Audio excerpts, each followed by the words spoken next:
لە کاتی هاتنەپێشەوەی هەڵبژاردن سەرجەم حیزبەکان بۆ بەدەستێنانی دەنگ کارنامەی خۆیان بۆ هاوڵاتیان دەخەنە ڕوو، بەڵام هێندێک حیزب ماوەی 27 ساڵە لە بانگەشەکاندا کارنامەکەیان شتێکە و لە دوای هەڵبژاردنیش پێچەوانە دەبێتەوە. بۆچوونی ڕۆژنامەنووسێک وایە نابێت هاوڵاتیان تەنها لەسەر ماوەی بەڕێوەچوونی هەڵبژاردن بڕیار لەسەر حیزبەکان بدەن و دەبێت ڕابردویان لەبەر چاو بگیرێت. بڕوام نییە خەڵک بتوانێت لە ساتەوەختی هەڵبژاردنەکانە بۆ هەندێک هێزی سیاسی کە تا دوێنێ مای سەری ئێشە بوون و بەشێ بوون لە گەندەڵی و فەسادی ئیداریەکانی کوردستان دەبانگەشەکانیان بتوان خەڵک بخەڵەتێن و خەڵک بڕاتە سەر ئەو بیر و بۆچوونە متمانیان پێبدا و لە هەڵبژاردنەکانە سەریان بخات.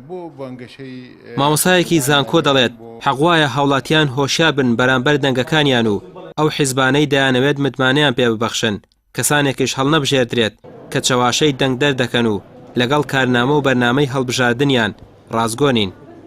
هاوڵاتی وعیەکی باشێکی هەیە لە کوردستان، ئەمش هاوڵاتی وەک کابرایەکە مراقب تەمشا حیزبەکان دەکات، ئەو حیزبە بانگەشەی ڕاستی لەسەر بنەمای تەندروستی و ڕاستی بێتن و کێشەکان ملت حل بکاتن، خەڵکەش ڕاستی متمانە چێ بۆ بەرەولای ئەو حیزبە.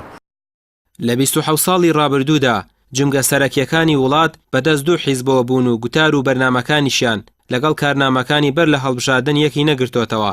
لەگەڵ بانگەشەی هەڵبژاردنیشدا سەدان بەڵێن بە هاوڵاتیان دەدرێت کەچی دوای هەڵبژاردن بێدەنگی لێ دەکرێت. بەشێک لە چاودێرانی سیاسیش پێیان وایە ئەو حیزبانە هاوڵاتی بە ساویلکە دەزان و بۆ کۆکردنەوەی دەنگ بە بەڵێندان هەوڵی چەواشەکردنی دەدەن. پێشنیاریش دەکرێت هاوڵاتی هۆشیار بێ و لە دەنگداندا زیاتر لە ماوەی بانگەشە ڕەچاوی هەڵوێست و پاشخانی سیاسی حیزبەکان بکرێت. ڕامی عوسمان، کەناڵی ئاسمانی پێام، سلێمانی.